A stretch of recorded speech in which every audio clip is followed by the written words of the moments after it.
제 이름은 유인정, 나이는 70을 갓 넘겼습니다. 사람들은 제게 아들 하나 잘 키워 이제 호강할 일만 남았다고들 하지만 어미의 마음이란 자식이 제 나이만큼 늙어도 늘 물가에 내놓은 어린아이 같은가 봅니다. 제 인생을 전부 바친 아들, 김치석. 그 아이는 제게 세상의 전부이자 그 어떤 의심의 여지도 허용되지 않는 절대적인 믿음의 대상입니다. 남편은 치석이가 초등학교에 갓 입학했을 무렵 불의의 교통사고로 허망하게 제 곁을 떠났습니다. 한순간에 가장을 잃고 어린 아들과 단둘이 남겨졌을 때의 막막함은 겪어보지 않은 사람은 모를 겁니다. 남편이 남긴 약간의 보상금과 전세 보증금이 전부였죠. 슬픔에 잠겨 있을 시간도 사치였습니다. 저는 당장 아들의 분유값과 기저귀 값을 벌어야 했습니다. 제가 할 줄 아는 것이라고는 음식 만드는 것뿐이었습니다. 친정어머니 어깨너머로 배운 손맛 하나는 누구에게도 뒤지지 않는다는 소리를 곧잘 들었거든요. 저는 남편의 보상금을 탈탈 털어 동네 골목 어귀에 작은 식당을 하나 열었습니다. 인정식당이라는 상호를 내걸고 뜨끈한 국밥과 집밥 같은 백반을 팔기 시작했죠. 식당 일은 전쟁이었습니다. 매일 동이 트기도 전인 새벽 5시에 일어나 육수를 끓이고 반찬을 수십 가지씩 만들어냈습니다. 점심시간이면 밀려드는 손님들로 눈코 뜰 새 없이 바빴고 저녁 장사가 끝나고 설거지와 가게 정리를 마치면 늘 자정을 넘기기 일쑤였어요. 제 손은 늘 마를 날이 없었습니다. 뜨거운 뚝배기에 데인 흉터와 칼질을 하다 베인 상처가 손등에 가득했고 굳은 살이 박여 거칠기 짝이 없었죠. 하지만 저는 제 손을 보며 한 번도 부끄럽거나 슬프다고 생각하지 않았습니다. 이 손으로 우리 치석이를 키워냈으니까요. 식당에서 나온 돈은 고스란히 치석이의 학원비가 되고 새 옷이 되고 대학 등록금이 되었습니다. 아들이 공부하다 밤늦게 돌아올 때면 저는 남은 음식을 데우는 대신 늘 새로 밥을 짓고 따뜻한 국을 끓여 먹였습니다. 내 자식 입에 들어가는 것만큼은 최고여야 한다는 것이 제 신념이었거든요. 그렇게 20년 넘게 식당을 운영하며 악착같이 돈을 모았습니다. 치석이가 번듯한 대기업에 취직하고 첫 월급이라며 빨간 내복을 사왔을 때 저는 가게 문을 걸어 잠그고 밤새도록 소리 내어 울었습니다. 이제 내 고생이, 내 헌신이 드디어 빛을 보는구나 싶어서요. 저는 아들이 자리를 잡은 것을 확인하고 나서야 평생의 분신과도 같았던 식당을 다른 사람에게 넘겼습니다. 그리고 식당을 판 큰돈과 그동안 모아온 돈을 합쳐 제가 식당을 운영하던 작은 상가 건물을 사들였습니다. 그곳에서 나오는 월세와 은행 이자로 노후를 보내면 넉넉지는 않아도 아들에게 짐이 될 일은 없겠다 싶었죠. 제 인생의 가장 큰 과업을 모두 마쳤다고 생각했습니다. 그러던 아들이 결혼할 여자라며 최태인이라는 아가씨를 제 앞에 데리고 왔습니다. 처음 만난 장소는 제가 평생 가본 적도 없는 이름도 어려운 프랑스 식당이었어요. 며느리감이 될 아이는 머리부터 발끝까지 화려한 명품을 휘감고 있었습니다. 제가 시장에서 10년은 좋게 입을 옷값을 한 번에 걸치고 있는 듯 보였죠. 그 아이는 제게 살갑게 어머님이라고 부르면서도 은연중에 제 낡은 가방과 수수한 옷차림을 위아래로 훑어보는 듯한 시선을 보냈습니다. 기분 탓이려니 애써 넘겼지만 식사 내내 마음이 편치 않았어요. 태인이는 자신이 다녀온 유럽 여행 이야기, 최근에 구입했다는 명품 가방 이야기를 쉴 새 없이 늘어놓았습니다. 저는 그저 어색하게 웃으며 고개를 끄덕일 뿐이었죠. 아들 치석이는 중간에서 진땀을 흘리며 분위기를 맞추려 애썼습니다. 태인이가 워낙 꾸미는 걸 좋아해요. 저한테는 정말 잘해요, 엄마. 아들은 연신 며느리를 감싸고 돌았고 저는 그저 아들이 좋다니 좋은 게 좋은 거겠지 하고 생각했습니다. 다만 태인이가 아들에게 핀잔을 주듯 던진 한마디가 내내 가슴에 남았습니다. 치석 씨는 너무 검소한 게 탈이야. 좋은 것도 좀 써보고 그래야 안목이 넓어지죠. 그 말에 아들은 우리 엄마가 알뜰하게 사는 법을 가르쳐 주셔서 그래.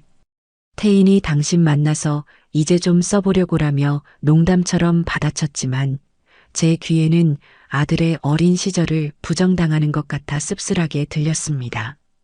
결혼은 일사천리로 진행되었습니다. 아들 내외는 신혼집으로 제가 가진 상가 건물 근처의 작은 빌라에서 전세로 시작했습니다. 저는 그것만으로도 대견하고 고마웠죠. 하지만 그들의 씀씀이는 제가 생각하는 수준을 넘어서는 것 같았습니다. 신혼여행은 몰디브로 다녀왔고 가전이며 가구는 모두 최고급 수입품으로만 들여놓더군요. SNS에 올라오는 그들의 사진을 볼 때마다 제 아들이 마치 다른 세상 사람이 된 것 같아 어색하고 불안한 마음이 들었습니다. 가끔 돈 문제로 아들이 곤란한 표정을 짓는 것을 어렴풋이 눈치챘지만 아들은 늘 아니에요, 엄마. 저희 잘 살고 있어요 라고 말할 뿐이었습니다. 그러던 어느 날 저녁 아들에게서 다급한 전화가 걸려왔습니다. 아들의 목소리는 금방이라도 울음이 터질 것처럼 다급하고 절박했어요. 엄마, 큰일 났어. 우리 길에 나앉게 생겼어. 저는 깜짝 놀라 무슨 일이냐고 물었습니다. 아들은 억울하다는 듯 목소리를 높였습니다. 집주인이 갑자기 바뀌었는데 새로운 집주인이 막무가내로 전세금을 2배나 올려달라고 하네. 당장 돈을 못 구하면 다음 달에 집을 비우라고 소송까지 하겠다고 난리야.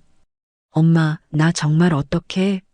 수화기 너머에서는 며느리가 훌쩍이는 소리까지 들려왔습니다. 여보, 우리 이제 어디 가서 살아? 그 순간 제 머릿속은 하얗게 비어버렸습니다. 내 아들이 내 자식이 살던 집에서 쫓겨나 길거리에 나앉게 생겼다는 공포가 제 온몸을 덮쳤습니다. 그들이 말하는 이야기에 어떤 의심도 할 수 없었어요. 그것은 제게 진실이냐 거짓이냐의 문제가 아니었습니다.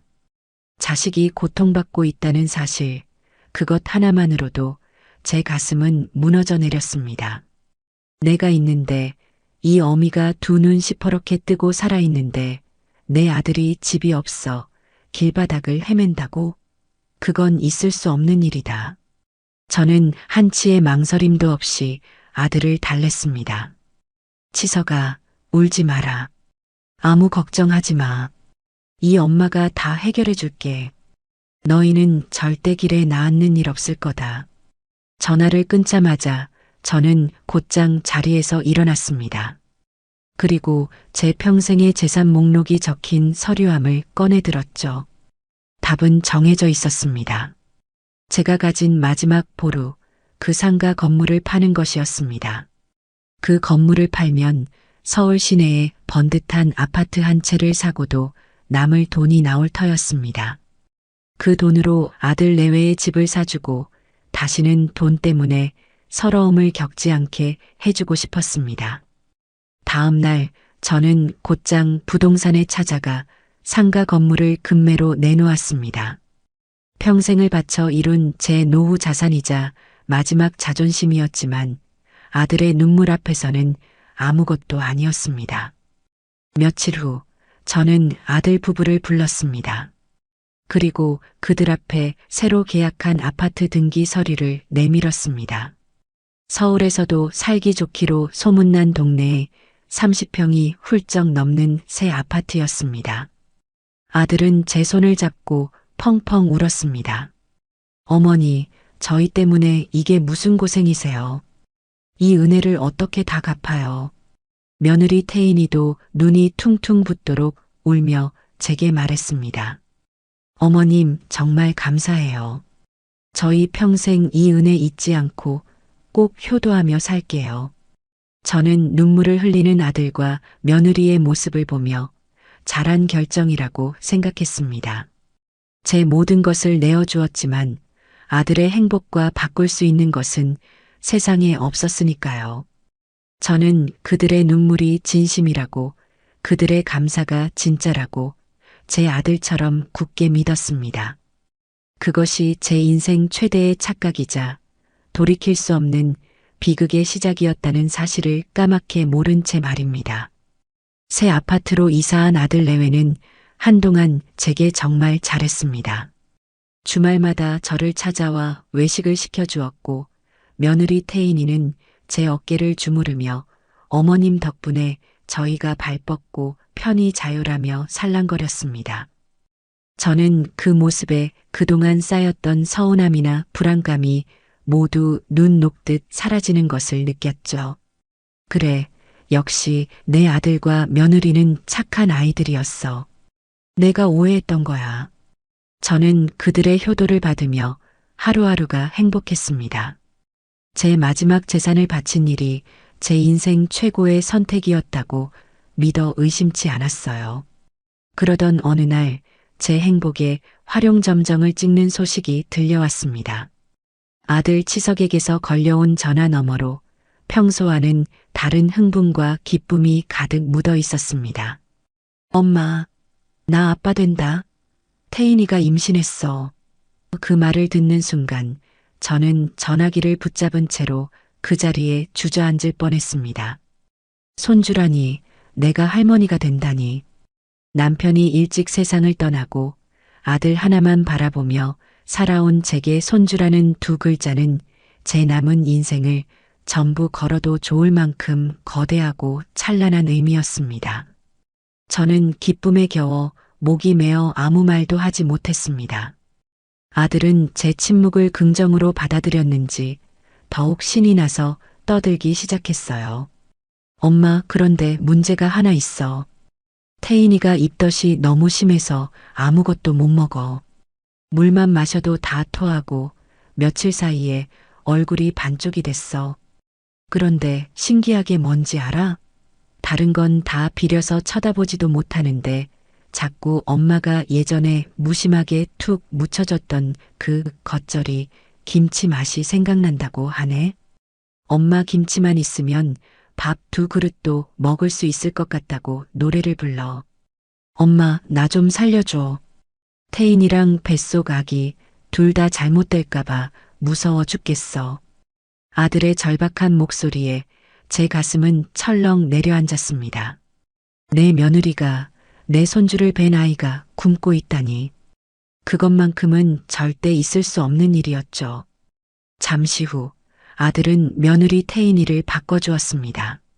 수화기 너머로 들려오는 며느리의 목소리는 평소에 앙칼지고 새침한 톤이 아니라 기운 없이 가라앉아 있었습니다. 어머님, 저 태인이에요. 죄송해요. 제가 몸이 이래서 찾아뵙지도 못하고. 그런데 정말 염치 없지만 어머님 김치가 너무 먹고 싶어요. 다른 건 정말 아무 냄새도 못 맡겠는데 이상하게 어머님이 담가주신 시원하고 아삭한 김치만 있으면 입맛이 돌아올 것 같아요.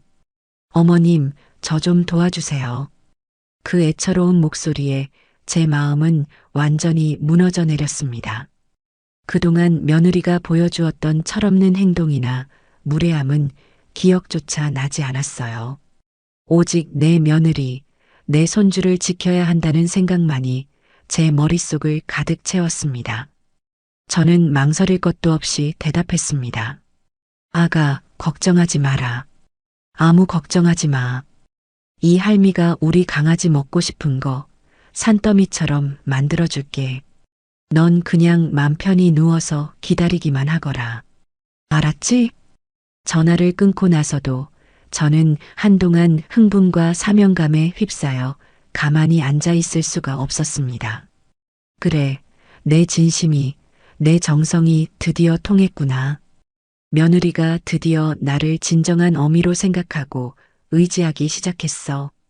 뱃속의 아기가, 내 손주가 벌써부터 할미의 손맛을 알아보는구나. 저는 부엌으로 달려가 앞치마를 둘렀습니다. 당장이라도 배추를 사러 시장에 달려가고 싶었죠. 제 인생에 다시 없을 중요한 임무가 주어진 것 같았습니다. 하지만 제가 몰랐던 사실이 있었습니다. 그 모든 것이 아들 내외가 꾸며낸 정교하고 잔인한 사기극의 서막이었다는 것을요. 그 시각 아들네 집에서는 전혀 다른 대화가 오가고 있었습니다. 어때? 내 연기 완벽했지? 당신 엄마 완전히 넘어온 것 같던데. 며느리 태인이가 의기양양하게 말하자 아들 치석이가 불안한 얼굴로 대답했습니다. 그래도 마음이 너무 안 좋다. 엄마한테 어떻게 이런 거짓말을 하냐. 임신이라니. 태인이는 그런 아들을 한심하다는 듯 쳐다보며 쏘아붙였습니다. 지금 그런 소리가 나와? 당신 친구 사업에 아파트 담보로 받은 돈 전부 날려먹은 게 누군데? 당장 이번 주까지 추가 투자금 못 넣으면 우리 길바닥에 나앉는 건 물론이고 사기죄로 고소까지 당하게 생겼어. 정신 차려. 당신 엄마 인감증명서랑 인감도장만 있으면 돼. 우리가 살 길은 그것뿐이라고. 그러려면 일단 저 늙은이를 완벽하게 구워 삶아서 우리 편으로 만들어야 할 거 아니야. 손주 보고 싶어서 안달난 노인네한테 입덧 핑계대는 것만큼 확실한 게 어디 있겠어? 그랬습니다. 그들은 임신은커녕 제게 증여받은 아파트를 담보로 몰래 무리한 대출을 받아 아들의 친구가 하는 사업에 투자했다가 전 재산을 날린 상태였습니다. 그것도 모자라 사채까지 끌어다 썼고 이제는 벼랑 끝에 몰려 있었습니다. 그들이 살 길은 제가 가진 남은 재산 혹은 제 인감을 이용해 추가로 대출을 받는 것뿐이었죠. 그래서 그들은 제 마음을 완벽하게 얻고 의심 없이 인감을 내어주게 만들기 위해 입덕과 손주라는 제가 절대로 거부할 수 없는 거짓 시나리오를 꾸민 것이었습니다. 저는 그들의 시커먼 속내를 까맣게 모른 채 오직 며느리와 손주를 먹일 생각에 부풀어 있었습니다. 다음 날부터 저는 최고의 김치를 만들기 위한 준비에 들어갔습니다. 이것은 단순한 김치가 아니었어요. 제 손주가 세상에 태어나 처음으로 맛보게 될지도 모를 할머니의 음식이었습니다. 허투루 만들 수가 없었죠. 저는 평생의 노하우와 정성을 모두 쏟아붓기로 결심했습니다. 제 마지막 사랑을 증명해 보일 기회라고 생각하며 저는 그렇게 기꺼이 그들이 파놓은 함정 속으로 제 발로 걸어 들어가고 있었습니다. 우리 강아지, 내 손주가 먹을 첫 김치.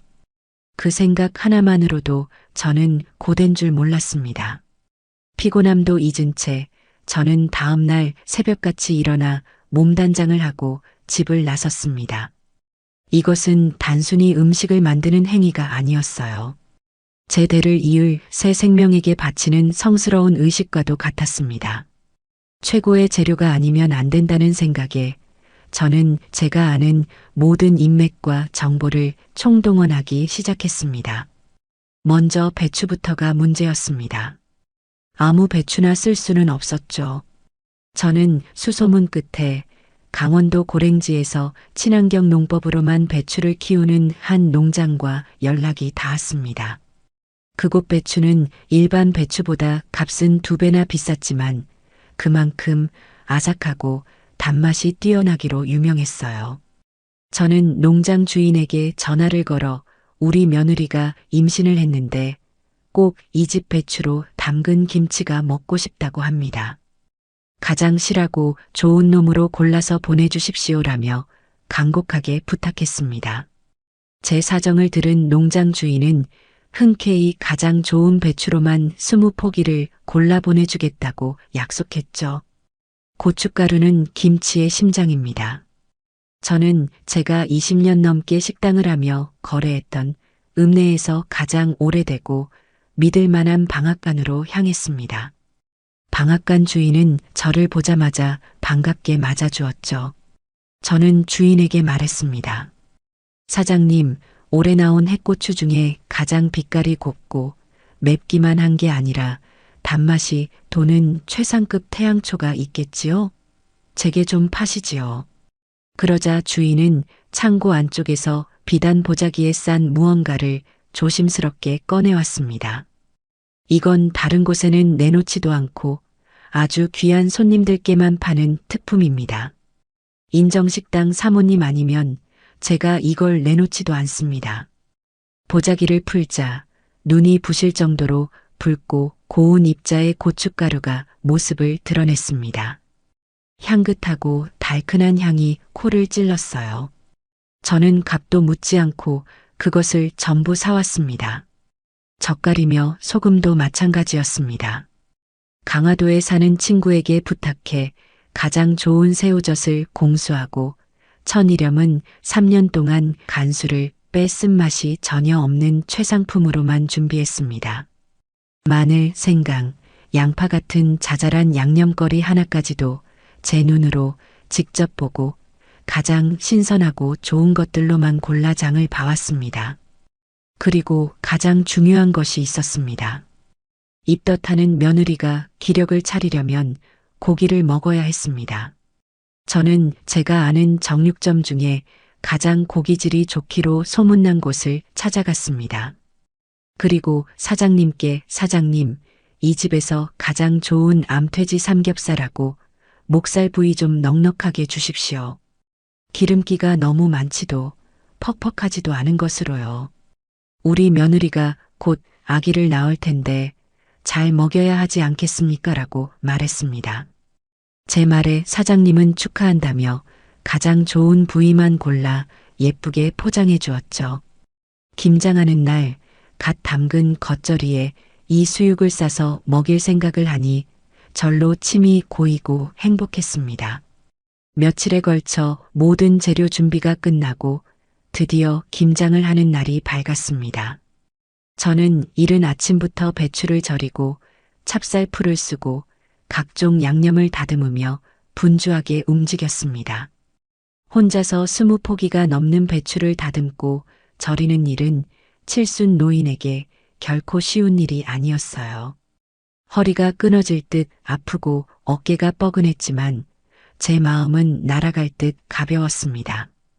김칫솔을 버무리며 아들에게 전화를 걸었습니다. 아들아, 엄마야. 지금 너희 주려고 김치 담그고 있다.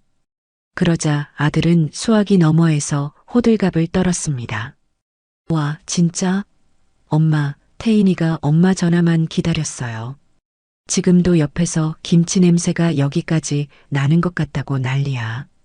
엄마, 정말 고마워. 내가 평생 잘할게. 저는 천연덕스럽게 거짓말을 이어가는 아들의 말에 완벽하게 속아 넘어가 우리 강아지 조금만 기다리거라. 할미가 금방 만들어줄게라며 행복에 겨워 대답했습니다. 저는 그 말이 전부 진실이라고 믿었어요. 정성껏 소를 버무려 김치통에 차곡차곡 담고 한쪽에서는 푹 고아낸 수육을 건져 먹기 좋게 썰었습니다. 갓 담근 겉절이와 아직 김이 모락모락 나는 수육을 보자 당장이라도 서울로 달려가고 싶은 마음이 굴뚝 같았죠. 모든 준비를 마치고 나니 부엌은 난장판이 되었고 제 몸은 파김치가 되었지만 제 마음만큼은 세상에서 가장 부유하고 행복했습니다. 저는 이 정성과 사랑이 담긴 음식이 우리 가족에게 더 큰 행복을 가져다 줄 것이라고 굳게 믿었습니다. 그것이 얼마나 끔찍한 착각이었는지 깨닫게 되기까지는 그리 오랜 시간이 걸리지 않았습니다. 다음 날 아침 일찍 저는 정성껏 포장한 김치와 수육을 바리바리 싸들고 서울행 버스에 몸을 실었습니다. 무거운 짐을 들고 버스를 타고 가는 길이 고되기보다는 오히려 설레고 기뻤어요. 제 음식을 먹고 기뻐할 며느리와 아들을 생각하니 발걸음이 구름 위를 걷는 것 같았습니다. 아들네 집에 도착해 초인종을 누르자 한참 만에 며느리 태인이가 문을 열어주었습니다. 그런데 그 모습이 어딘가 이상했어요. 입덧이 심해 아무것도 못 먹는다던 사람이라고는 믿기지 않을 만큼 얼굴은 혈색이 돌았고 집안에서는 은은한 향수 냄새가 풍겨왔습니다. 제가 들고 온 보따리들을 보고는 어머님 오셨어요. 감사합니다라고 말은 했지만 그 표정에는 반가움보다는 어색함과 당혹감이 더 짙게 서려 있었습니다. 아가, 몸은 좀 괜찮으냐? 힘들 텐데 누워있지 않고. 제가 걱정하며 묻자 며느리는 멋쩍게 웃으며 오늘은 컨디션이 좀 괜찮네요 라고 얼버무렸습니다. 저는 부엌으로 제가 가져온 음식들을 풀어놓기 시작했어요. 김이 모락모락 나는 수육을 접시에 담고 먹음직스러운 겉절이를 꺼내놓으며 말했습니다. 자, 우리 며느리 다른 건 몰라도 이건 잘 먹을 수 있을 게다. 어서 한 점 먹어보거라. 하지만 며느리는 식탁에 앉을 생각도 않고 어머님, 저 지금은 속이 좀 안 좋아서요. 나중에 먹을게요라며 거실 소파에 멀찍이 떨어져 앉았습니다. 때마침 퇴근하고 돌아온 아들 치석이가 그 광경을 보고는 제 눈치를 살피며 황급히 다가왔습니다. 엄마 오셨어요? 와, 이게 다 뭐예요? 진짜 맛있겠다. 아들은 과장되게 감탄하며 수육 한 점을 집어 입에 넣었습니다. 역시 우리 엄마 손맛은 최고야. 저는 아들에게 너만 먹지 말고 자네 아내 좀 챙겨주거라. 입덧 때문에 고생인데 고기라도 먹어야 기운을 차리지라고 말했습니다. 아들은 며느리에게 가서 수육을 권했지만 며느리는 손사래를 치며 고개를 저을 뿐이었어요. 그들 사이에 흐르는 미묘하고 차가운 기류에 저는 무언가 잘못되었다는 것을 어렴풋이 느끼기 시작했습니다. 분위기를 바꿔보려 아들이 제게 말을 걸었습니다. 엄마, 그런데 혹시 온 김에 시간 되시면 그 인감증명서 한 통만 떼어주시면 안 될까요? 태인이 앞으로 아기 보험을 하나 들어주려고 하는데 꼭 엄마 인감이 필요하다고 해서요. 저는 손주 보험을 든다는 말에 아무런 의심 없이 오냐, 그러마. 지금이라도 당장 동사무소에 다녀올까? 라고 대답했습니다. 그런데 바로 그 순간 며느리가 날카로운 목소리로 아들의 말을 막아섰습니다. 여보, 지금 어머니 피곤하시게 무슨 소리야. 그건 다음에 해도 늦지 않아. 며느리는 저를 걱정하는 척 말했지만 그 눈빛은 분명 아들을 향한 경고의 의미를 담고 있었습니다. 저는 그들의 이상한 행동에 고개를 갸웃거렸지만 차마 대놓고 물어볼 수는 없었죠. 결국 저는 겉절이와 수육을 냉장고에 넣어주고 김치통을 베란다에 정리해준 뒤 집으로 돌아와야 했습니다. 찝찝한 마음을 감출 수 없었지만 입덧이 심하니 예민해서 그렇겠지라며 애써 스스로를 위로했습니다. 그런데 집으로 돌아가기 위해 아파트 현관을 나서려던 순간이었습니다. 제가 깜빡 잊고 소파에 제 손수건을 두고 온 것이 생각났어요. 어차피 엘리베이터도 아직 안 왔는데 얼른 다시 올라가서 가져와야겠다. 저는 다시 비밀번호를 누르고 조용히 현관문을 열었습니다. 그런데 바로 그 순간 제 눈앞에 믿을 수 없는 광경이 펼쳐졌습니다. 제가 들어오는 것을 미처 눈치채지 못한 며느리가 부엌에 서서 음식물 쓰레기통의 뚜껑을 열고 있었습니다. 그리고는 제가 1시간 전에 정성껏 삶아왔던 그 수육 덩어리를, 한 점도 먹지 않은 그 수육 덩어리를 통째로 음식물 쓰레기통에 쳐넣고 있는 것이 아니겠습니까? 그것도 모자라 제가 겉절이 맛이라도 보라며 따로 작은 통에 담아주었던 그 김치까지 함께 버리고 있었어요. 저와 눈이 정면으로 마주친 며느리는 마치 귀신이라도 본 사람처럼 경악하며 그 자리에 얼어붙었습니다. 제 손에서는 힘이 풀려 들고 있던 가방이 바닥으로 툭 떨어졌습니다. 머릿속이 하얘지고 아무 소리도 들리지 않았어요. 오직 음식물 쓰레기통 안으로 처박히는 제 수육과 김치의 모습만이 슬로우 모션처럼 반복해서 보일 뿐이었습니다. 지금 뭘 하고 있는 거냐? 제 목소리가 저도 모르게 튀어나왔습니다. 며느리는 당황한 나머지 횡설수설 변명을 늘어놓기 시작했습니다. 어머님, 그게 아니라요. 제가 잠깐 냉장고 문을 열어놨더니 고기에서 이상한 냄새가 나는 것 같아서. 네, 상한 것 같아서 버리려고 했던 거예요. 김치도 그렇고요. 1시간 전에 가져온 음식이 어떻게 상할 수가 있는지. 앞뒤가 전혀 맞지 않는 말도 안 되는 거짓말이었습니다. 저는 그 자리에 못 박힌 듯 서서 음식물 쓰레기통과 며느리의 얼굴을 번갈아 쳐다보았습니다. 제 행복했던 세상에 거대한 균열이 생겨나는 순간이었습니다. 며느리 태인이의 변명은 귀에 들어오지도 않았습니다. 고기가 상한 것 같아서. 그 말도 안 되는 소리가 제 머릿속에서 맴돌았지만 저는 더 이상 그 아이와 말을 섞고 싶지 않았어요. 제 눈은 오직 음식물 쓰레기통 안에 처박힌 비참한 몰골의 수육과 김치를 향해 있었습니다. 제 사랑과 정성이, 제 희망과 기쁨이 시커먼 오물과 뒤엉켜 있었습니다. 입덧한다던 며느리, 제 김치만 먹고 싶다던 그 애처로운 목소리가 거짓말처럼 아득하게 느껴졌습니다. 어머님, 정말이에요. 믿어주세요. 며느리는 제 팔을 잡고 애원했지만 저는 그 손을 뿌리치고 뒷걸음질 쳤습니다. 그 아이의 손이 닿는 것만으로도 소름이 끼쳤거든요.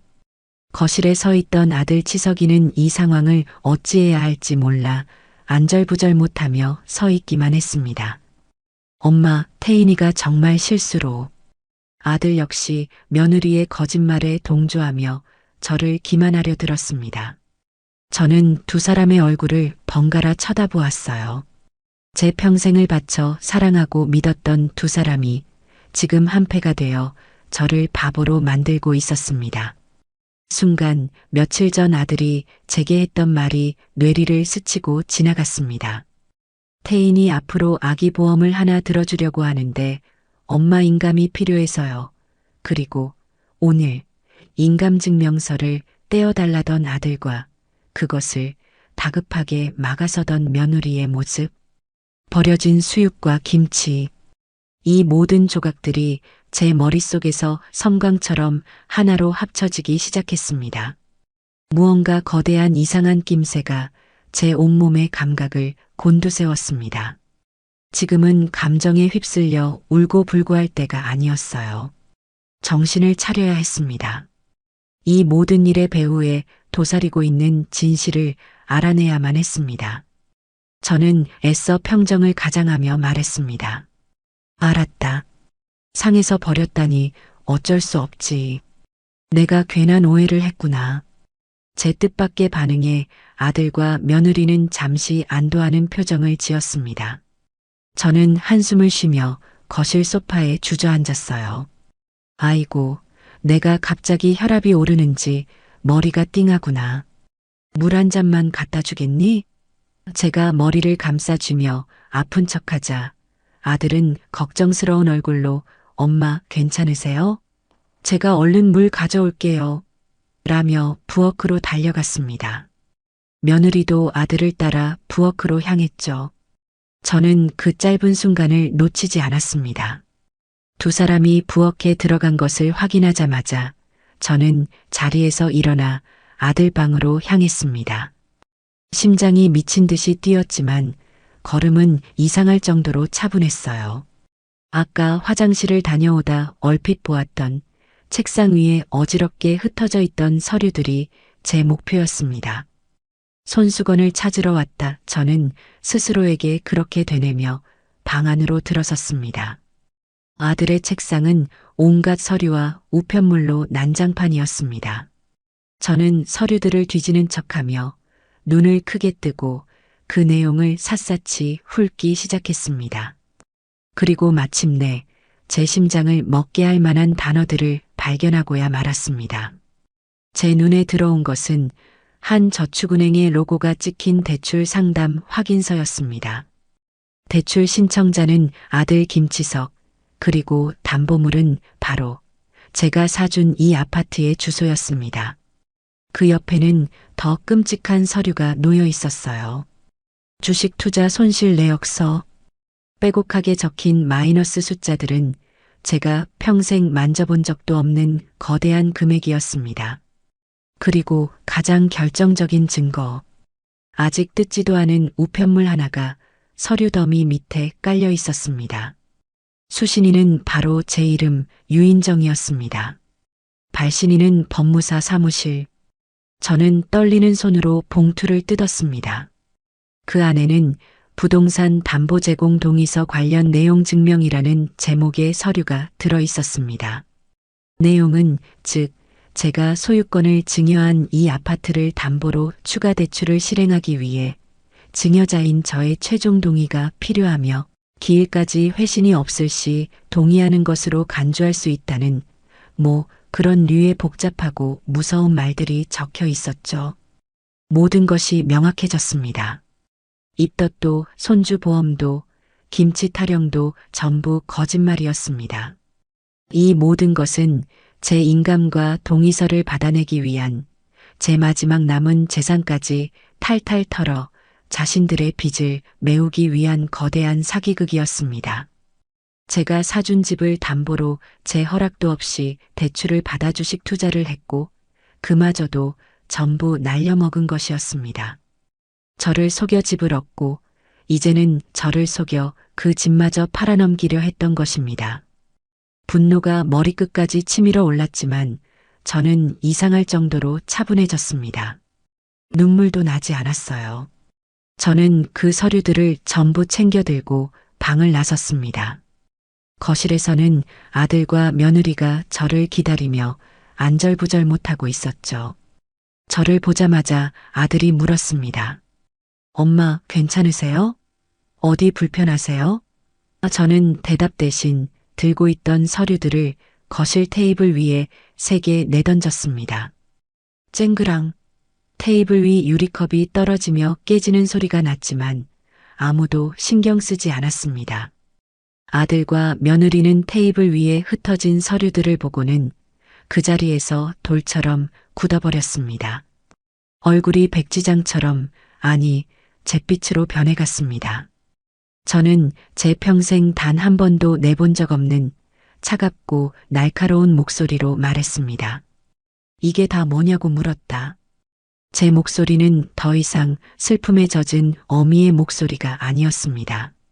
그것은 배신자를 심판하는 판사의 목소리였습니다.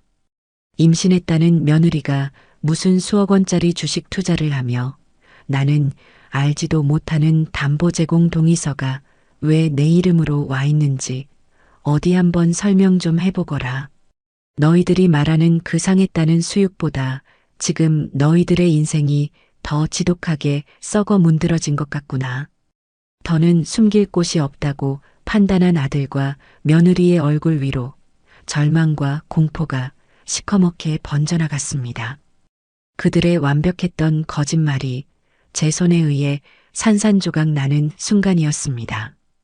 테이블 위에 흩어진 서류들은 그들의 변명을 허락하지 않는 확고한 증거였습니다. 아들 치석이와 며느리 태인이의 얼굴에서는 핏기가 완전히 사라져 있었습니다. 잠시 동안 거실에는 숨막히는 정적만이 흘렀습니다. 깨진 유리 조각과 그들의 파탄난 양심이 바닥에 뒹구는 듯했죠. 먼저 침묵을 깬 것은 며느리 태인이었습니다. 그 아이는 갑자기 제 앞으로 기어오다시피 다가와 바닥에 머리를 찌으며 통곡하기 시작했습니다. 어머님, 저희가 죽을 죄를 지었어요. 어머님, 잘못했어요. 제발, 제발 용서해 주세요.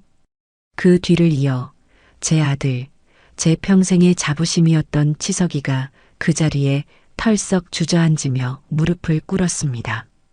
아들은 차마 제 얼굴을 쳐다보지도 못하고 고개를 숙인 채 짐승처럼 흐느꼈습니다. 엄마, 제가 잘못했어요. 제가 천하의 불효자식입니다. 저는 그들의 눈물을 차갑게 내려다보았습니다. 예전 같았으면 아들의 눈물 한 방울에 제 가슴이 갈기갈기 찢어졌겠지만 지금은 아니었습니다. 제 마음은 차갑게 식어 아무런 감정도 느껴지지 않았어요. 저는 의자에 앉아 팔짱을 낀 채 그들의 자백을 기다렸습니다. 용서를 구하기 전에 자백부터 하거라.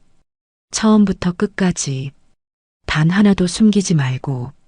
제 냉정한 목소리에 아들은 어깨를 들썩이며 모든 것을 실토하기 시작했습니다.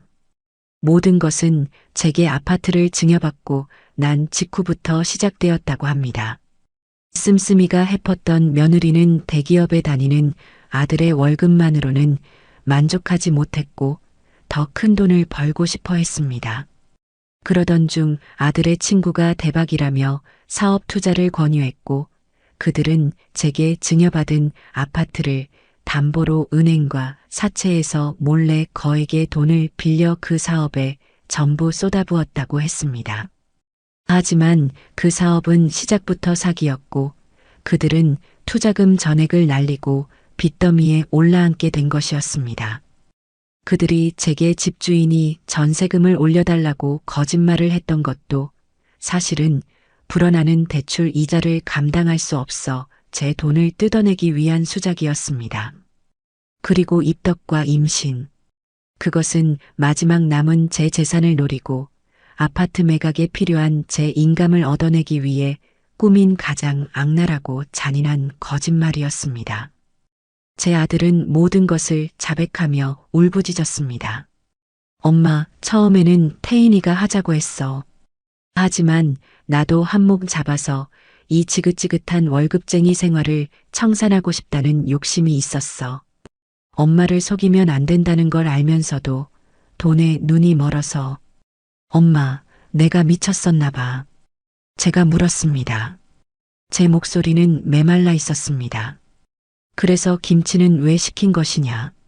내 손주가 먹고 싶다는 그 말은 대체 무엇이었느냐? 제 질문에 며느리가 고개를 들었습니다. 그 아이의 얼굴은 눈물과 콧물로 범벅이 되어 있었지만 저는 조금의 동정심도 느껴지지 않았습니다. 어머님, 인감도장이 필요했어요. 그냥 달라고 하면 절대 안 주실 것 같아서. 어머님이 손주라면 껌뻑 죽으시는 걸 아니까. 저희가 그런 천벌 받을 생각을 했어요. 어머님 마음을 완전히 풀어드리고 기분 좋게 만들어드린 다음에 부탁하려고.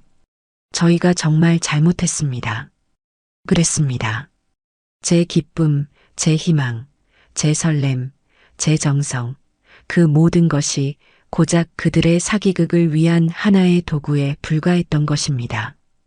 제가 손주를 생각하며 밤새워 김치를 담그고 수육을 삶을 때 그들은 제 뒤에서 저를 비웃으며 자신들의 계획이 성공하고 있다며 손뼉을 쳤을 겁니다. 저는 그 순간 슬픔이나 분노를 넘어 거대한 허무와 인간에 대한 환멸에 휩싸였습니다. 내 평생의 헌신이, 내 자식을 향한 맹목적인 사랑이 결국 이런 괴물을 키워낸 것일까? 제 자신에 대한 혐오감까지 밀려왔습니다. 저는 더 이상 그들의 울음소리를 듣고 싶지 않았습니다. 저는 자리에서 일어났습니다. 제 움직임에 아들과 며느리는 기겁하며 제 다리를 붙잡으려 했지만 저는 차갑게 뿌리쳤습니다. 그리고 제 평생 아들에게 단 한 번도 해본 적 없는 말을 내뱉었습니다. 더러우니 내 놈들 손 치워라. 그 말에 아들의 눈이 절망으로 가득 차는 것을 보았지만 저는 외면했습니다. 저는 아무 말 없이 현관으로 향했습니다. 제 가방을 챙겨 들고 신발을 신었습니다. 뒤에서 아들이 절규하며 따라왔습니다.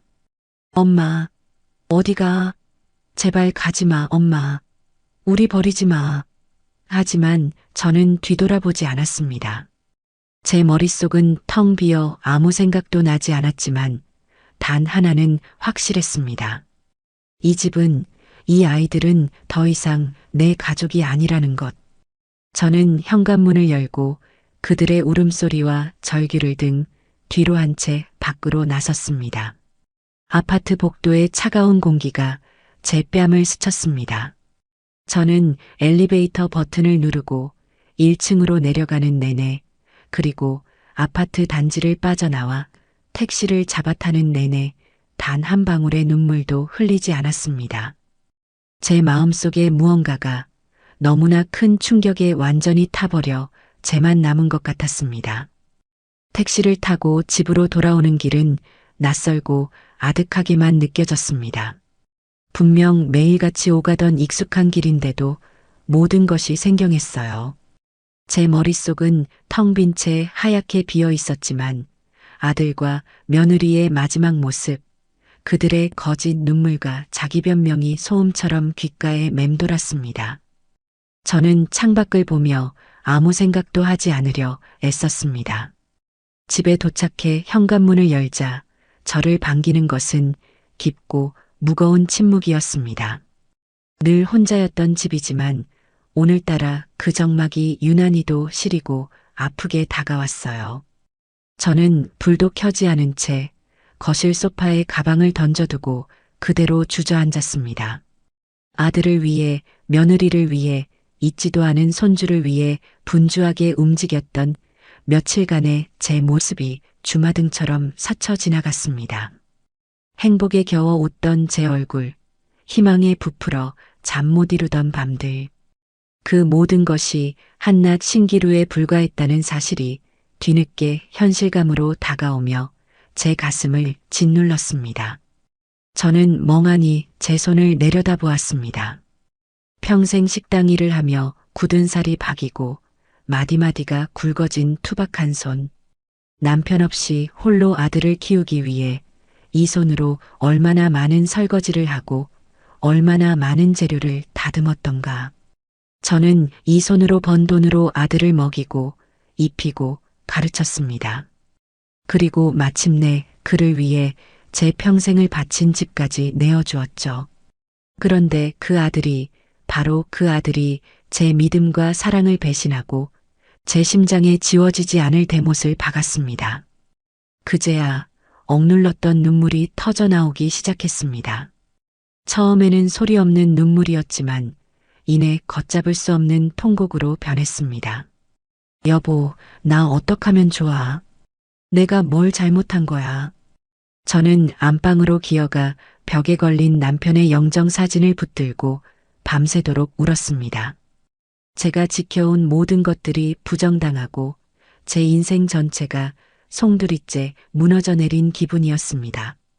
슬픔과 분노, 배신감과 허무함이 뒤섞여 제 속을 헤집어 놓았습니다. 하지만 동이틀 무렵 제 눈물은 더 이상 나오지 않았습니다. 밤새 흘린 눈물이 제 안의 슬픔과 연약함을 모두 씻어내버린 것 같았어요. 슬픔이 있던 자리에는 차갑고 단단한 무언가가 자리 잡기 시작했습니다. 그것은 바로 분노였습니다. 연민이나 동정이 섞이지 않은 순도 100%의 차가운 분노였죠. 저는 영정사진 속 남편을 보며 나지막이 하지만 단호하게 말했습니다. 여보, 나 이제 더는 울지 않을 거야. 당하고만 있지 않을 거야.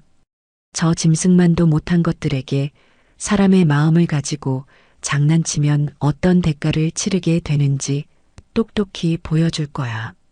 저는 자리에서 벌떡 일어났습니다. 더 이상 그들을 제 자식으로 생각하지 않기로 했습니다.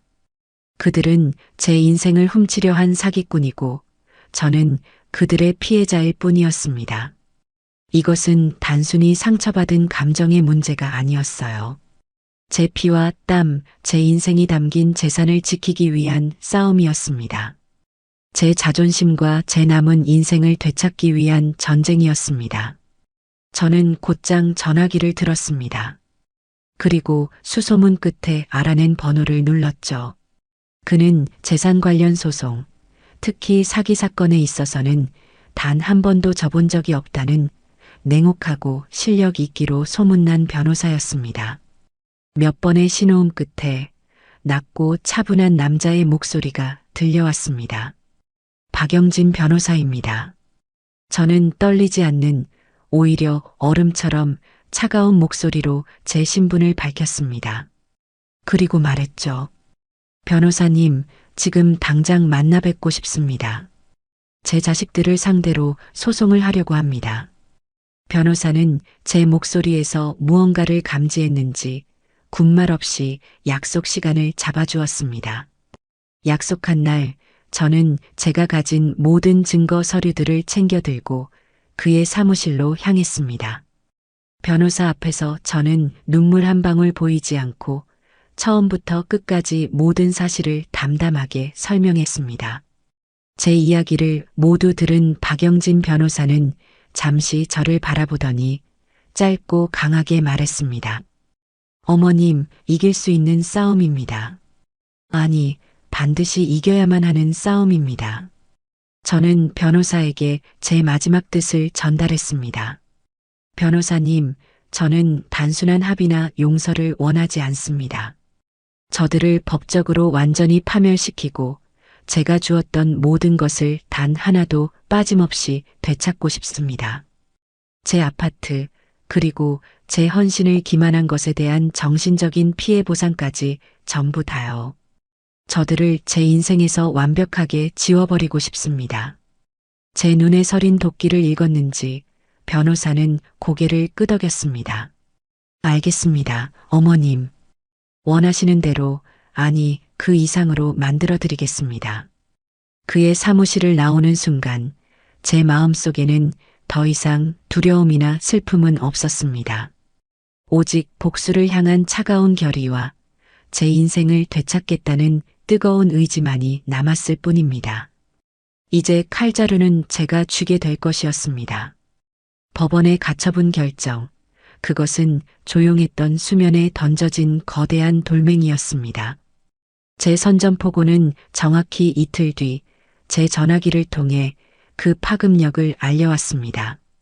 이른 아침부터 전화기가 자비 없이 울어대기 시작했어요. 액정에 떠오른 이름, 내 아들이라는 세 글자가 그 어느 때보다 낯설고 이질적으로 느껴졌습니다. 저는 받지 않았습니다. 그들이 어떤 말을 할지, 어떤 반응을 보일지 이미 제 머릿속에 생생하게 그려졌기 때문이죠. 제 침묵은 그들을 더욱 미치게 만들 터였습니다. 예상대로 부재중 전화는 10통, 20통, 30통을 넘어 쌓여갔습니다. 마치 발작과도 같은 집요함이었습니다. 마침내 전화가 뜸해지나 싶더니 이번에는 문자 메시지가 쏟아져 들어오기 시작했습니다. 처음에는 당혹감과 질문이었습니다.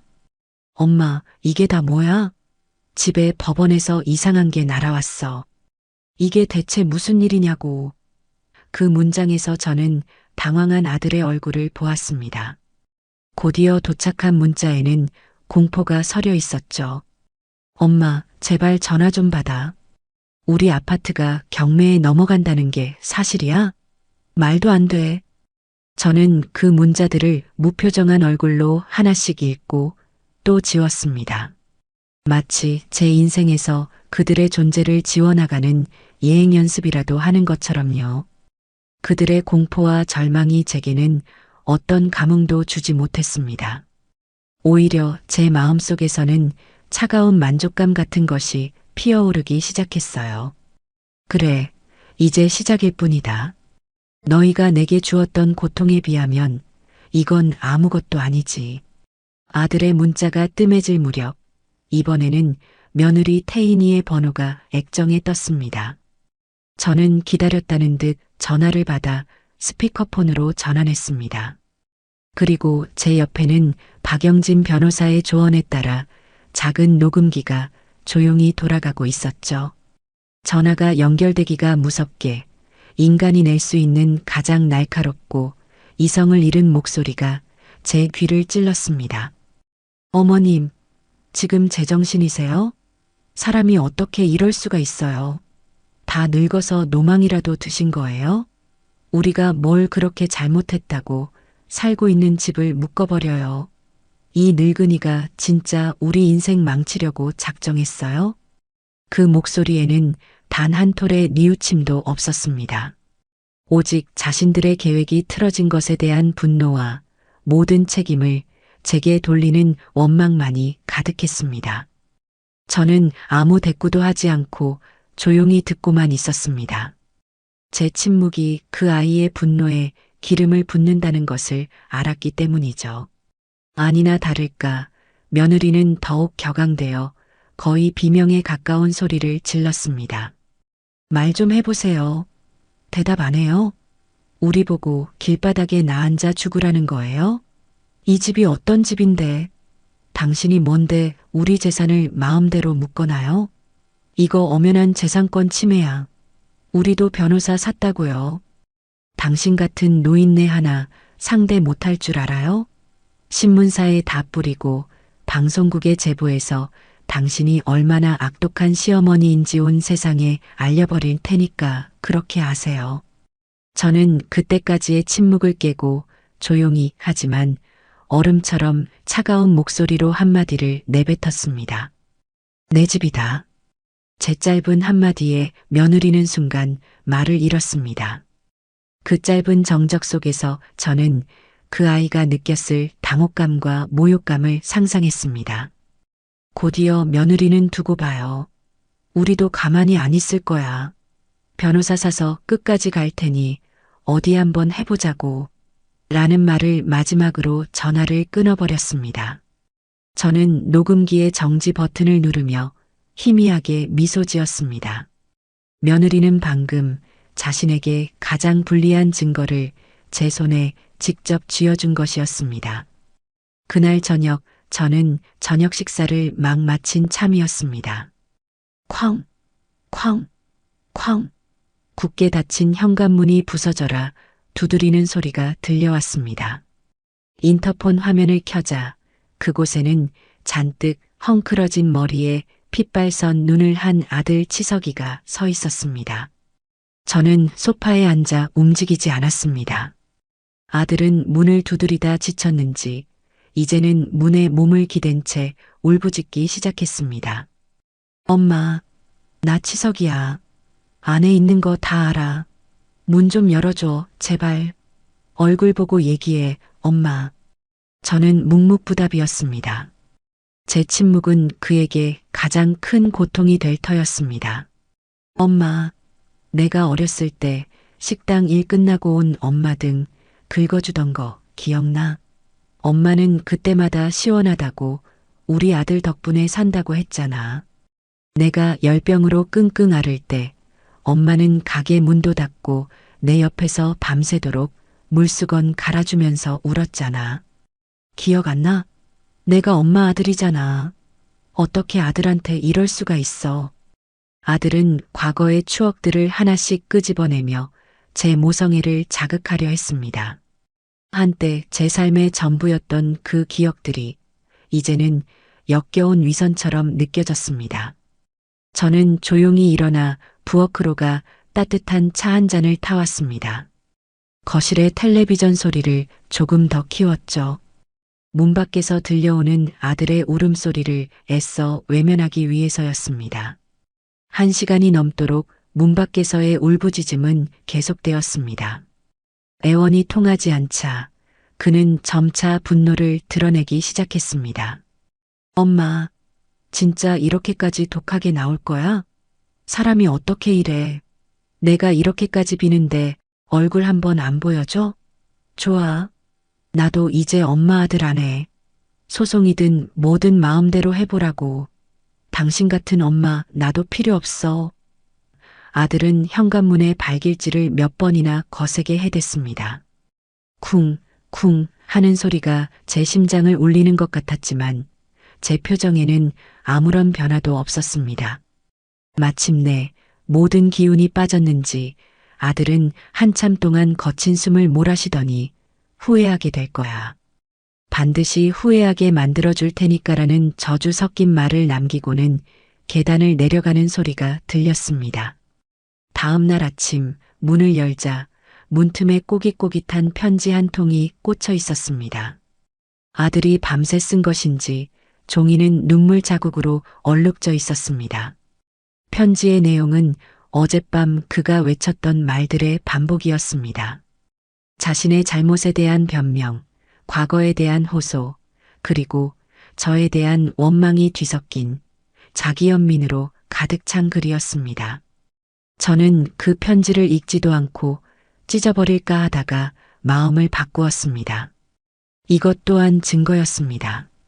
저는 그 편지를 곱게 접어 다른 증거 서류들과 함께 서류철에 끼워 넣었습니다. 감정에 호소하다가 인의 본색을 드러내는 전형적인 사기꾼의 행태를 보여주는 완벽한 증거 자료였죠. 며칠 뒤 박영진 변호사의 예측대로였습니다. 경찰서에서 아들 내외에게 정식으로 출석 요구서가 발송된 것입니다. 민사소송과는 차원이 다른 실제 범죄자로서 조사를 받아야 한다는 사실은 그들에게 엄청난 공포로 다가왔을 겁니다. 그날 이후 그들의 연락은 뚝 끊겼습니다. 대신 그들이 선임한 변호사를 통해 제게 연락이 오기 시작했습니다. 합의를 종용하는 전화였죠. 저는 변호사를 통해 제 뜻을 명확히 전달했습니다. 합의는 없다. 모든 것은 법정에서 판결로 말할 것이다. 제 단호한 태도에 아들 내외는 자신들이 더 이상 빠져나갈 구멍이 없다는 사실을 깨달았을 겁니다. 그들은 이제 제가 쳐놓은 거대한 그물 안에 갇힌 파닥거리는 물고기 신세에 불과했습니다. 그들을 기다리는 것은 법의 이름을 빌린 차갑고도 무자비한 심판뿐이었습니다. 본격적인 재판이 시작되기 전 법원의 권고에 따라 조정 기일이 잡혔습니다. 정식 재판에 앞서 양측이 한 발씩 물러나 합의를 통해 소송을 원만하게 마무리하도록 기회를 주는 절차였죠. 박영진 변호사는 제게 미리 언지를 주었습니다. 어머님, 아마 상대방 쪽에서는 오늘 어떻게든 어머님의 마음을 돌려 형사고소를 취하하게 만들려고 할 겁니다. 눈물로 호소할 수도 있고 온갖 감언이설을 늘어놓을 수도 있습니다. 절대 흔들리시면 안 됩니다. 오늘 저희의 목표는 합의가 아니라 저들의 위선을 만천하에 드러내고 우리의 단호한 의지를 재판부에 각인시키는 것입니다. 저는 고개를 끄덕였습니다. 제 마음은 이미 오래전에 강철처럼 단단해져 있었습니다. 법원 조정실은 생각보다 좁고 답답했습니다. 창문 하나 없는 작은 방에 커다란 테이블 하나가 놓여 있고 그 양옆으로 우리가 마주 앉게 되어 있었죠. 잠시 후 문이 열리고 이전보다 훨씬 더 수척해진 아들 내외가 고개를 푹 숙인 채 그들의 변호사와 함께 들어왔습니다. 그들의 변호사는 저를 보자마자 정중하게 인사를 했지만 저는 가벼운 목례조차 하지 않았습니다. 조정위원으로는 연세가 지긋하고 인자한 인상의 여성 판사님이 들어왔습니다. 그녀는 서류를 검토하더니 부드럽지만 단호한 목소리로 말했습니다. 양측의 입장은 서면을 통해 충분히 확인했습니다.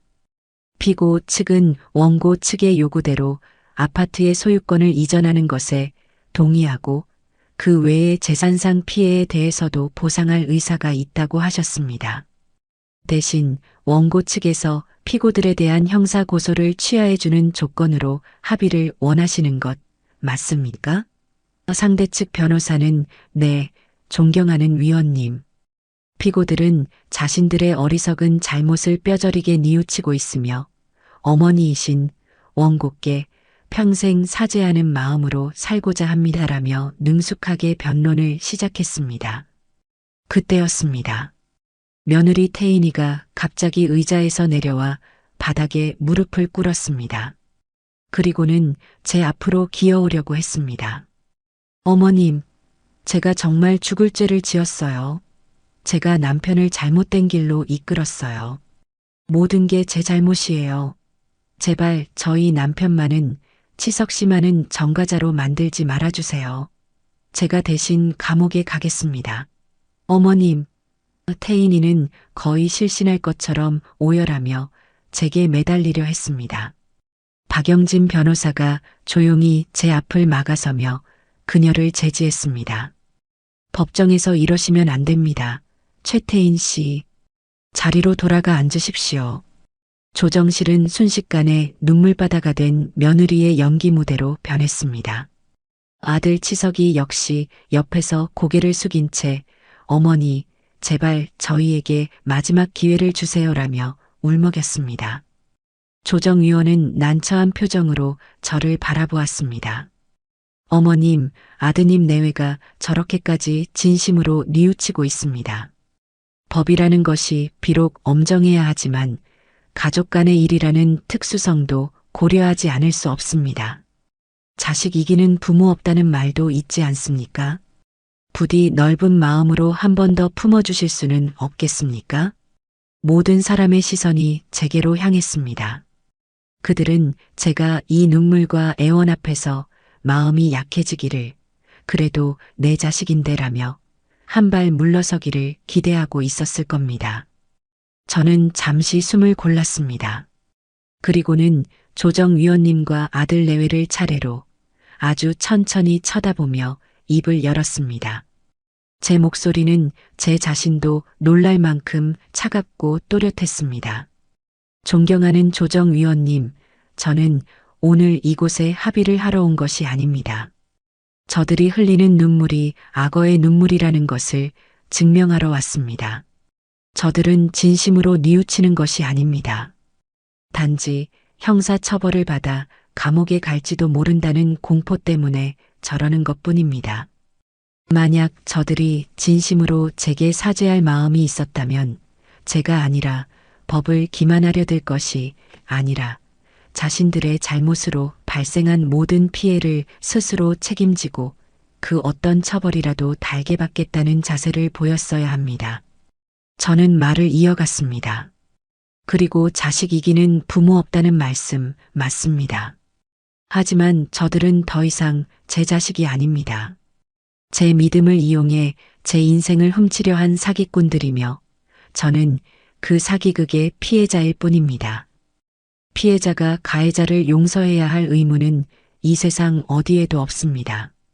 저는 저들에게 돈을 돌려받는 것만으로는 만족할 수 없습니다. 저들은 반드시 자신들의 죄에 합당한 법의 심판을 받아야만 합니다. 그것이 이 사회의 정의이고 제가 되찾고 싶은 제 인생의 존엄입니다. 그러니 저는 판결로 가겠습니다. 조정은 이것으로 불성립시켜 주시길 바랍니다. 제 단호하고 논리적인 말에 조정실의 공기는 완전히 얼어붙었습니다. 며느리의 울음소리가 뚝 그쳤고 아들은 망연자실한 표정으로 저를 바라보았습니다. 조정위원은 더 이상 중재가 불가능하다고 판단했는지 짧은 한숨과 함께 선언했습니다. 원고의 의지가 확고한 것으로 확인되었습니다. 조정은 불성립되었음을 선언합니다. 추후 재판 기일이 양측에 통보될 것입니다.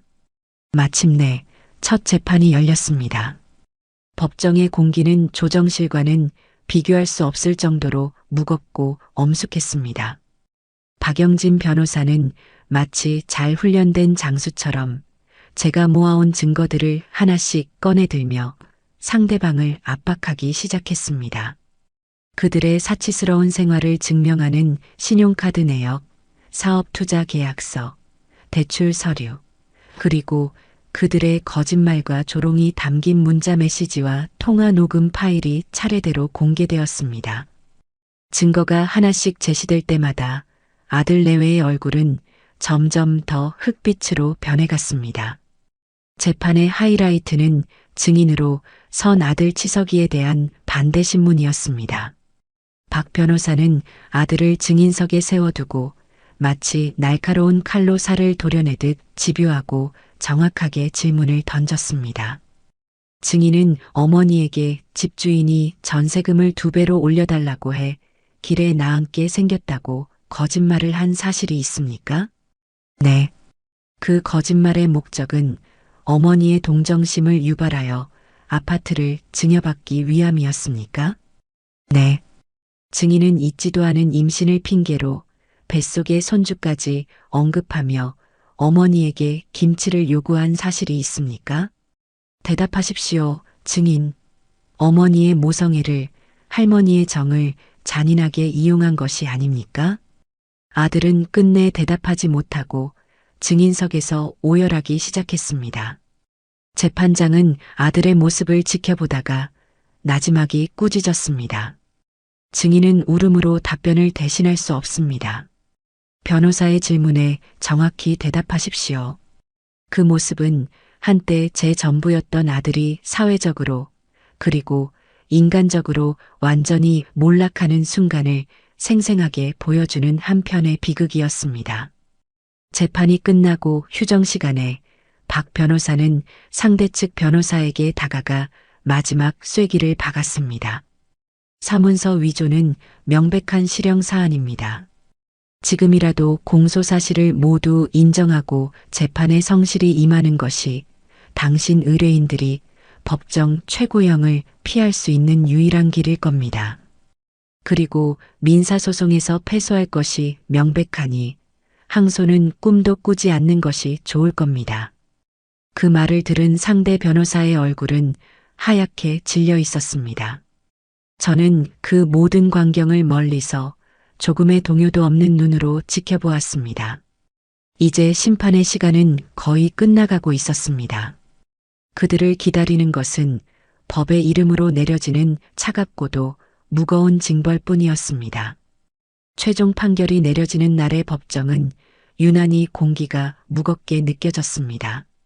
방청석에는 이 떠들썩한 페류나 재판의 결말을 보러 온 기자들과 사람들이 꽤 들어차 있었죠. 저는 꼿꼿한 자세로 원고석에 앉아 재판장의 입이 열리기만을 기다렸습니다. 피고석에 앉은 아들과 며느리는 마치 모든 것을 포기한 사람처럼 텅 빈 눈으로 허공을 응시하고 있었습니다. 그들에게서는 더 이상 분노도 슬픔도 심지어 공포도 느껴지지 않았습니다. 오직 깊고 어두운 체념만이 남아있을 뿐이었죠. 재판장이 자리에서 일어나 장중하고 엄숙한 목소리로 판결문을 읽어내려가기 시작했습니다. 그 목소리는 법정 전체를 가득 채우고 제 심장까지 울리는 것 같았습니다. 본 재판부는 피고 김치석과 최태인의 행위가 단순한 금전적 이득을 위한 사기를 넘어 부모와 자식 간의 인륜적 신뢰관계를 근본적으로 파괴한 매우 중대한 범죄라고 판단한다. 재판장은 안경을 고쳤으며 피고석을 향해 질책 어린 시선을 보냈습니다. 어머니의 맹목적인 사랑을 미끼로 삼아 잊지도 않은 손주를 내세워 마지막 남은 재산까지 편취하려 한 그 계획의 악의성과 잔인함은 실로 비난받아 마땅하다. 피고들은 자신들의 안위와 욕심을 위해 한 인간이 평생을 바쳐 쌓아 올린 헌신과 사랑을 배신하고 짓밟았다. 이는 그 어떤 이유로도 용납될 수 없는 반사회적, 반인륜적 행위이다. 판결은 길고 상세하게 이어졌습니다. 그들의 거짓말 하나하나, 기망행위 하나하나를 법의 언어로 명확하게 적시하고 있었습니다. 제가 겪었던 모든 고통과 서름이 법정의 공식적인 기록으로 남는 순간이었습니다. 마침내 재판장은 최종 판결을 선고했습니다. 이에 민사재판부는 원고 유인정의 청구를 모두 인용하여 피고 김치석, 최태인과 원고 유인정 사이의 부동산 증여 계약은 사기를 원인으로 함으로 원천 무효임을 선언한다. 피고들은 해당 아파트의 소유권을 판결 즉시 원고에게 이전하고 그동안의 소송 비용 전액을 부담할 것을 명한다. 또한 형사재판부는 피고인들의 죄질이 매우 불량하고 피해자인 어머니에게 끼친 정신적 고통이 극심한 점, 반성의 기미가 보이지 않는 점 등을 고려하여 피고인 김치석에게 징역 1년 6개월, 피고인 최태인에게 징역 1년을 각각 선고한다. 다만 피해자인 어머니가 처벌을 원치 않는다는 의사를 일부 밝힌 점을 참작하여 형의 집행은 2년간 유예한다. 또한 각 피고인에게 사회봉사 200시간과 준법 교육 수강 40시간을 명한다. 땅, 땅, 땅. 의사봉이 3번 울리며 길고 지독했던 재판의 끝을 알렸습니다. 저는 조용히 눈을 감았다 떴습니다. 눈물이 흘렀지만 입가에는 희미한 미소가 걸려 있었습니다. 완벽한 승리였습니다. 법이 제 편에 서서 제 억울함을 모두 풀어준 것입니다. 판결을 들은 며느리는 그 자리에서 소리 없이 무너져 내렸고 아들은 멍하니 고개를 숙인 채 미동도 하지 않았습니다. 법정 경위들이 다가와 그들을 일으켜 세워 데리고 나갔습니다. 법정을 나오자 아들이 교도관에게 이끌려 나가기 직전에 저와 눈이 마주쳤습니다. 그는 저를 향해 애타게 엄마라고 불렀지만 저는 아무런 대답도 하지 않았습니다. 그저 그의 눈을 피하지 않고 똑바로 마주 봐주었을 뿐입니다. 그것이 제가 그에게 해줄 수 있는 마지막이었습니다. 모든 것이 끝나고 저는 제 삶을 되찾기 위한 첫걸음을 내디뎠습니다. 가장 먼저 판결에 따라 소유권을 완전히 되찾은 그 아파트로 향했습니다. 그리고 그 집의 비밀번호를 바꾸고 그들이 남기고 간 모든 물건을 깨끗이 치워버렸습니다. 텅 빈 집안을 걸으며 저는 비로소 숨을 제대로 쉴 수 있는 것 같았습니다. 폐인이 되어 집행유예로 풀려난 아들이 저를 찾아온 것은 그로부터 몇 달 뒤의 일이었습니다. 그는 이혼 서류를 손에 들고 있었고 그야말로 살아있는 송장과도 같은 모습이었습니다. 저는 그를 집 안으로 들이지 않았습니다. 차가운 현관문 하나를 사이에 두고 저는 그에게 작은 통장 하나를 건넸습니다. 그 안에 내가 앞으로 살아갈 최소한의 돈을 넣어두었다. 이걸로 기술을 배우든 장사를 하든 너 인생은 이제 너가 알아서 책임져라. 그리고 다시는 내 앞에 나타나지 마라.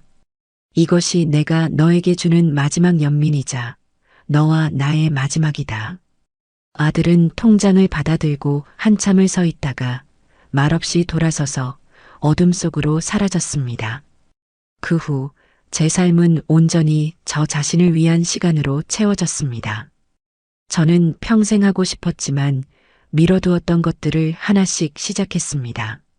문화센터에 등록해 수묵화를 배우고 붓끝에서 피어나는 먹의 농담에 제 마음을 실어보냈습니다. 처음에는 어색했지만 시간이 지날수록 하얀 화선지 위에 제 마음속 풍경을 그려내는 일이 제게 큰 위안과 기쁨을 준다는 것을 깨달았습니다. 또한 저처럼 자식 때문에 소가리를 했던 오랜 친구들과 함께 작은 여행자 클럽을 만들었습니다. 우리는 한 달에 한 번씩 기차를 타고 버스를 타고 전국의 아름다운 곳들을 찾아다녔습니다. 통영의 푸른 바다 앞에서 회를 먹고 안동의 고택에서 하룻밤을 묵으며 밤새도록 수다를 떨고 순천만 갈대밭을 거닐며 소녀처럼 웃었습니다. 친구들은 제게 말했습니다. 인정아, 자네 얼굴이 정말 좋아졌어. 예전에는 늘 그늘이 져 있었는데 지금은 정말 행복해 보여. 어느 눈부신 봄날 저는 친구들과 함께 지리산 둘레길을 걷고 있었습니다. 연두빛 새순이 돋아나고 이름 모를 야생화들이 길가에 피어있는 평화로운 풍경 속에서 저는 문득 깨달았습니다. 제 인생의 가장 혹독했던 겨울이 지나고 비로소 따스한 봄이 찾아왔다는 것을요. 자식이라는 이름의 무거운 짐을 내려놓고 나니 세상이 이토록 아름답고 평화로울 수 있다는 것을 저는 너무 늦게 알았습니다. 저는 길가에 잠시 멈춰서서 깊고 맑은 숨을 들이마셨습니다. 제 옆에서 제잘거리는 친구들의 웃음소리, 지저귀는 새소리, 부드러운 봄바람이 제 온몸을 감쌌습니다. 저는 더 이상 과거에 얽매여 슬퍼하거나 분노하지 않을 것입니다. 제게 남은 시간은 오직 저 자신을 위해 이 눈부신 봄날을 만끽하며 살아갈 것입니다. 제 인생의 주인은 바로 저 유인정이니까요. 저는 환하게 웃으며 다시 친구들을 향해 발걸음을 옮겼습니다. 그날 설악에서 내려온 이후 제 삶은 거짓말처럼 평온한 궤도에 올랐습니다. 마치 오랜 폭풍우가 지나간 뒤 구름 한 점 없이 맑게 갠 하늘 같았다고나 할까요? 법정에서의 싸움이 남긴 날카로운 상처들은 시간이 흐르며 차츰 부드러운 흉터로 변해갔습니다. 더 이상 밤마다 악몽을 꾸며 잠을 설치는 일도 문득문득 치밀어 오르는 분노에 가슴을 치는 일도 없었습니다. 아들 김치석. 그 이름 석자는 제 기억의 창고 가장 깊고 어두운 곳에 넣어두고 아주 두꺼운 자물쇠를 채워버렸습니다. 제 일상에서, 제 대화에서, 제 생각에서 그 아이의 존재는 완벽하게 증발해버린 듯 했습니다. 그렇게 5년이라는 긴 시간이 흘렀습니다. 제 나이도 어느덧 70의 중반을 훌쩍 넘어 이제는 제법 할머니라는 호칭이 어색하지 않은 나이가 되었습니다. 일주일에 2번 나가는 수묵화 교실은 제 삶의 가장 큰 즐거움이었습니다. 붓을 잡고 화선지 위에 집중하고 있노라면 세상 모든 시름이 먹물 속으로 스며들어 사라지는 것 같았죠. 함께 그림을 배우는 비슷한 연배의 학우들과는 둘도 없는 친구가 되었습니다. 우리는 수업이 끝나면 찻집에 앉아 갓 나온 쑥떡을 나눠 먹으며 시간 가는 줄 모르고 수다를 떨었습니다. 자식들 흉도 보고 며느리 흉도 보고 신세 한탄도 하다가 이내 서로의 그림을 칭찬하며 소녀처럼 웃곤 했습니다. 그 평범하고 소박한 일상이 제게는 무엇과도 바꿀 수 없는 행복이었습니다. 그날도 어김없이 한 달에 한 번씩 열리는 친구들과의 점심 모임이 있는 날이었습니다. 우리는 새로 문을 열었다는 깔끔한 한정식 집에서 맛있는 식사를 마치고 볕이 잘 드는 찻집에 앉아 향긋한 대추차를 마시고 있었죠. 한참 동안이나 이야기꽃을 피우던 중 친구 중 하나인 숙자 씨가 무언가 생각났다는 듯 호들갑을 떨며 제게 물었습니다. 예, 인정아. 자네 요즘 떠오르는 그 국밥집 소식 들었는가? 국밥집? 무슨 국밥집이 그리 대단하기에 자네가 이리 호들갑이야. 제가 웃으며 묻자 숙자 씨는 목소리를 낮추며 주변을 한번 휙 둘러보고는 비밀 이야기라도 하듯 속삭였습니다. 아이고 말도 말게. 요즘 우리 동네 아파트 분여회며 노인정이며 온통 그 집 이야기뿐이라네. 위치는 저기 곧 재개발 들어간다고 사람들 다 떠나서 흉흉하기 짝이 없는 낡은 골목 안쪽이라는데 글쎄 그 집 국밥이랑 김치 맛이 사람이 만들어낼 수 있는 맛이 아니라는 거야. 점심시간에는 양복 입은 직장인들이 택시까지 타고 와서 줄을 서서 먹는다지 뭔가. 음식 이야기라면 저도 한때는 전문가 소리를 듣던 사람이었죠. 제 귀가 솔깃해졌습니다. 그래, 요즘 세상에 그렇게 옛날 방식 그대로 진국으로 끓여내는 집이 아직도 남아있단 말이야? 제가 별 생각 없이 묻자 옆에 있던 다른 친구 정심이가 찻잔을 내려놓으며 말을 보탰습니다. 그런데 말이야, 그 집이 맛만 유별난 게 아니라 다른 걸로도 아주 유별하다네.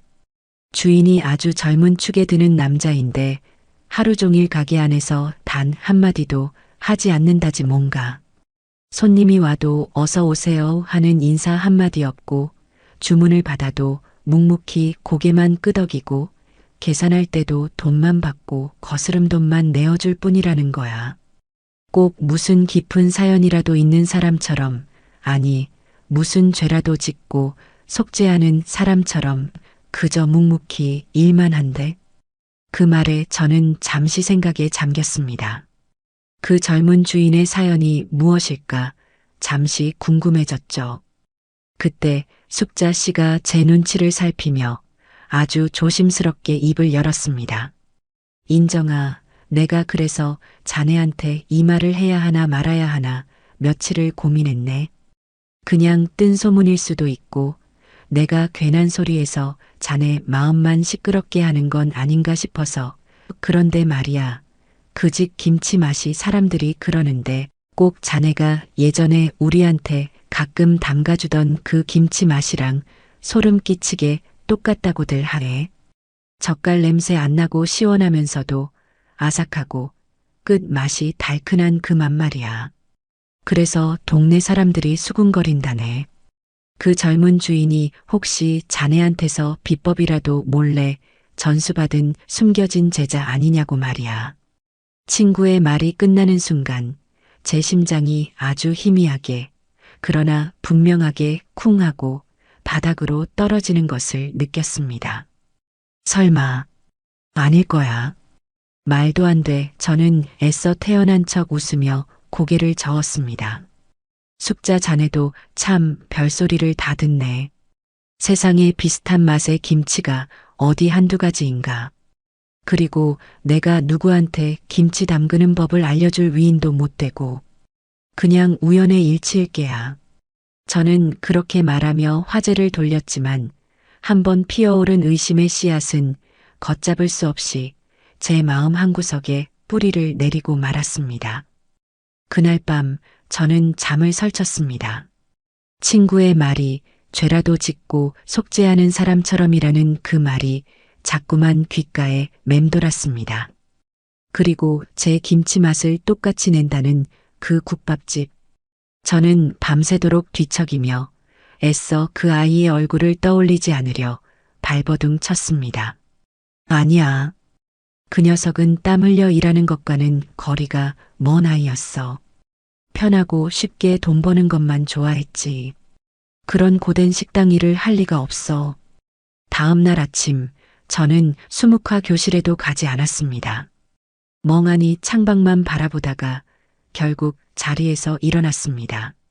이 부질없는 의심을 끝내기 위해서는 제 두 눈으로 직접 확인하는 수밖에 없었습니다. 망상이든 현실이든 직접 부딪혀 깨뜨려 버려야만 제가 다시 평온을 찾을 수 있을 것 같았습니다. 저는 옷을 챙겨 입고 버스를 타고 친구가 말해준 그 낡은 골목으로 향했습니다. 재개발 지역으로 지정된 골목은 생각보다 더 스산하고 황량했습니다. 사람들이 떠나간 빈집들의 깨진 유리창이 을씨년스러웠고 길가에는 쓰레기 더미가 나뒹굴었습니다.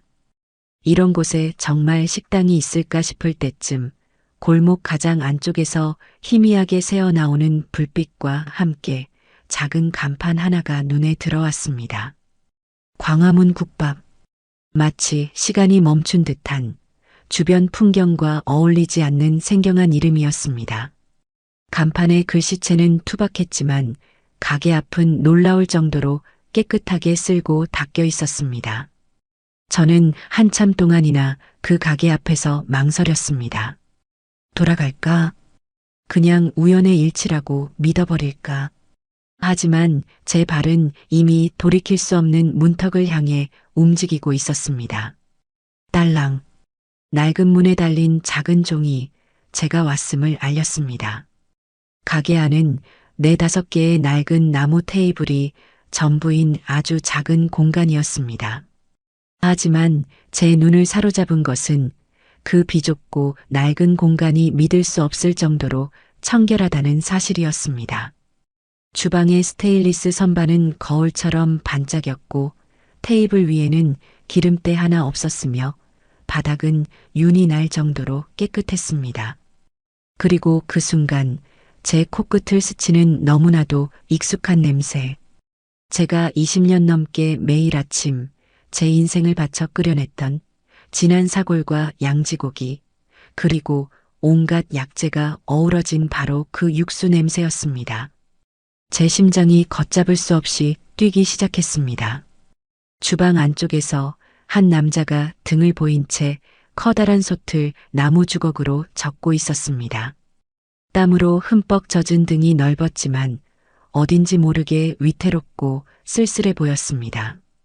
저는 그 뒷모습만 보고도 심장이 멎을 것 같았습니다. 제가 평생을 지켜봐 왔던, 제가 세상 누구보다 잘 아는 바로 그 뒷모습이었기 때문입니다. 남자가 천천히 몸을 돌려 끓고 있는 뚝배기를 들고 홀 쪽으로 걸어 나오는 순간 우리의 시선이 정면으로 허공에서 부딪혔습니다. 김치석, 제 아들이었습니다. 5년이라는 세월은 그 아이를 완전히 다른 사람으로 만들어 놓았습니다. 한때 명품 옷을 걸치고 교만함으로 번들거리던 얼굴은 찾아볼 수 없었습니다. 깊은 피로와 세상 모든 것을 체념한 듯한 무표정. 그리고 제 마음을 가장 아프게 찌른 것은 그의 손이었습니다. 한때 희고 매끄러웠던 그의 손은 화상 자국과 칼에 베인 흉터, 그리고 지독한 굳은 살이 박여 마치 제 손을 보는 것처럼 투박하고 거칠어져 있었습니다. 그는 저를 발견하고 온 세상의 시간이 멈춘 듯 그 자리에 얼어붙었습니다. 그의 손에 들려있던 뜨거운 뚝배기가 위태롭게 흔들렸고 그 안의 국물이 그의 손등 위로 조금 흘러내렸지만 그는 뜨거움을 느끼지 못하는 사람처럼 미동도 하지 않았습니다. 먼저 움직인 것은 아들이었습니다. 그는 저를 향해 어머니라고 부르지 않았습니다. 어떤 말도 어떤 표정도 짓지 않았습니다. 그저 아주 천천히 그리고 아주 깊이 마치 허리가 부러질 것처럼 상체를 꺾어 인사를 했습니다. 그것은 아들이 어머니에게 하는 인사가 아니었습니다. 차마 얼굴을 마주할 수 없는 거대한 죄인이 자신의 신에게 바치는 속죄의 의식과도 같았습니다. 그리고는 아무 일도 없었다는 듯 다른 손님이 주문한 국밥을 테이블에 내려놓고는 그림자처럼 다시 주방으로 사라졌습니다.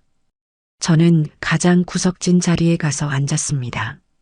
잠시 후 아들이 직접 제 앞에 김이 모락모락 나는 국밥 한 그릇과 정갈하게 담긴 깍두기, 그리고 배추김치 한 접시를 내려놓았습니다. 그 짧은 순간에도 그는 저와 끝내 눈을 마주치지 않았습니다. 그의 시선은 늘 바닥을 향해 있었죠.